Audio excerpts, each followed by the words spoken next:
খুব খুশি বাপ, আমি খুব খুশি। থ্যাংক ইউ মা, থ্যাংক ইউ। জি, দোয়া বাপ, করবেন। আমি খুশি। এত সুন্দর অপারেশন করেছিল, আমি নিজে সেই রাতেই উঠি বাথরুমে গিয়েছি। আমি ভাবতে পারিনি যে আমি একটা ক্যান্সার রোগী, আমি এত সুস্থ, এত ভালো। ক্যান্সার হলেই যে রক্ষা নাই, এই কথাটি সত্যি নয়। আমার সামনে বসা আছে আমার কুমারী রানী, আমার একটা আন্টি, উনি খ্রিস্টান। উনি আমার কাছে আজ থেকে 2.5 বছর আগে এসেছিলেন এবং আমি ওনার দেখে ওনার অপারেশন করেছিলাম। ওনার আসলে ব্রেস্ট একটি টিউমার ছিল এবং সেই ব্রেস্টের টিউমারের জন্য আমি এমআরএম করে দিয়েছিলাম। এমআরএম করার পরে আমরা স্টেজিং করে পরবর্তীতে ওনাকে জাতীয় ক্যান্সার গবেষণা ইনস্টিটিউট ও হাসপাতাল মহাখালী ঢাকাতে নিয়ে গিয়ে আমি ওনার কেমোথেরাপির ব্যবস্থা করি এবং উনি কেমো সম্পন্ন করেন। উনি মাঝে মাঝে আমার কাছে ফলো আপে আসেন, অনুরূপভাবে আজকেও ফলো আপে এসেছেন। এসে আমি ওনার ক্লিনিক্যাল এক্সামিনেশন করে দেখেছি, লোকাল কোথাও কোনো রিকারেন্স নাই। আলহামদুলিল্লাহ, ওনার অপারেটিভ সাইড, ওনার এক্সিলা সব কিছু একদম নর্মাল, কোথাও কোনো নোডিউল বা কোনো রিকারেন্স নাই। আপনারা সবাই মনে করেন যে ক্যান্সার হয়ে গেলে কেমো নিতে হয় এবং কেমো নেওয়ার পরে মনে হয় চুল স্থায়ীভাবে পড়ে যায়।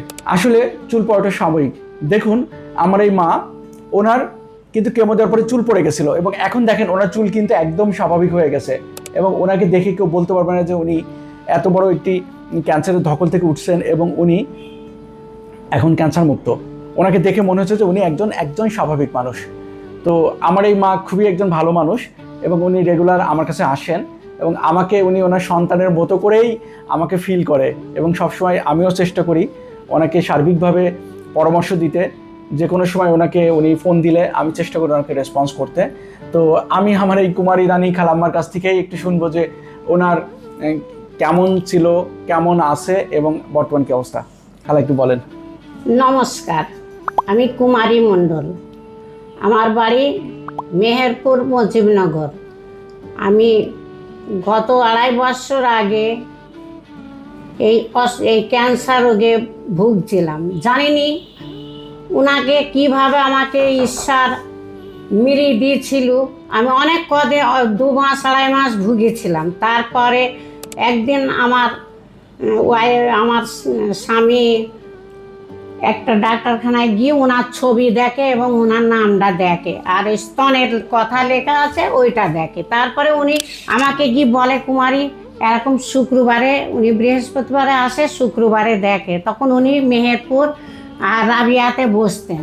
তারপরে আমি আসলাম, এসে দেখালাম। উনি সেই দিনই আমার যতগুলো পরীক্ষা ছিল সেইগুলো পরীক্ষাগুলো সব করি। উনি ঢাকাতে আনোয়ারাতে বাইপাসটাও পাঠিয়েছিলেন। তারপরে সপ্তাহে আমাকে উনি বললেন আপনার ক্যান্সার হয়েছে। তারপরে আমার ছেলেদের সাথে আমি যোগাযোগ করলাম, বললাম, পরামর্শ নিলাম, নিয়ে ওনার সাথে কথা বললাম, বলি। তারপরে সপ্তাহে আমাকে আমার বাপ অপারেশন করলো। এত সুন্দর অপারেশন করেছিল, আমি নিজে সেই রাতেই উঠি বাথরুমে গিয়েছি। আমার একটু অসুবিধা কিচ্ছু হয়নি। আমি বুঝতেই পারিনি যে আমাকে অপারেশন করেছে এবং আমার পাশে যে ময়লার নলটা দিয়েছিল আমি তো জানিনি। আমি চলে যাচ্ছি আর আমার বিয়ান বলছি, বিয়ান একটু দাঁড়াও, ওইটা ধরো একটু। তারপরে আমি ধরে আমার বিয়ানকে বললাম তুমি থাকো, আমি আসছি, আমি বাথরুমে একাই যেতে পারবো। আমি বাথরুমে একা গিয়েছি। বাথরুমে থেকে এসে শুয়েছি। 3 দিন 4 দিন পর আমাকে ছুটি দিয়েছে।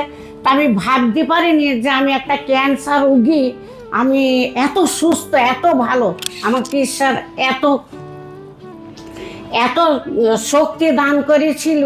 আমার বাপকেও এত সাহস দিয়েছিল যে আমার বাপের এই কাজে আমি খুব মগ্ন হয়েছিলাম। উনি আমার অনেক সুবিধায় থেকে আমাকে রক্ষা করেছে। উনি আমাকে ওই মহাখালী হাসপাতাল পর্যন্ত উনি আমার সাথে ছিল, সহযোগিতা করে আমাকে আমার কেমোগুলো সব শেষ করতে দিয়েছে উনি। আমার বাপ খুবই ভালো। আমি মনে করি আমি ঈশ্বরের পর তিনাকে মানি। আর তিনি আমার কথা এত মনে রাখে, আমি যদি রাত 2টোর সময় ফোন করি তবু তিনি সেই ফোন ধরে, কথা বলে এবং বলে। আমার গ্রামে সেরকম ডাক্তারখানাও নেই, আবার সেরকম ওষুধের দোকানও নেই। আমাদের ওখান থেকে কেদারগঞ্জে যেতে হয় অনেকটুকু সময়।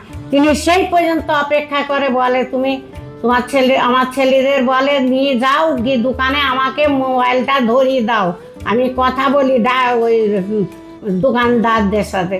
উনি কথা বলি, সেই ওষুধ এনে দেয়, আমি খাই, তারপর আমার সুস্থতা আমি লাভ করি। আমার বাপ, আমি প্রার্থনা করব ঈশ্বর যেন ওনাকে অনেক অনেক অনেক বড় করে, আর ওনার শরীর যেন ঈশ্বর সুস্থ রাখে, ভালো রাখে, সবল রাখে, সকল আপদ বিপদের হাত থেকে তাকে যেন রক্ষা করে, এই আমার কামনা।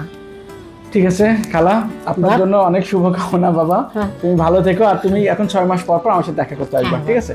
আচ্ছা বাবা, আল্লাহ হাফেজ। বাপ, আমি খুব খুশি বাপ, আমি খুব খুশি। থ্যাংক ইউ মা, থ্যাংক ইউ। জি, দোয়া করবেন। বাপ, আমি খুশি।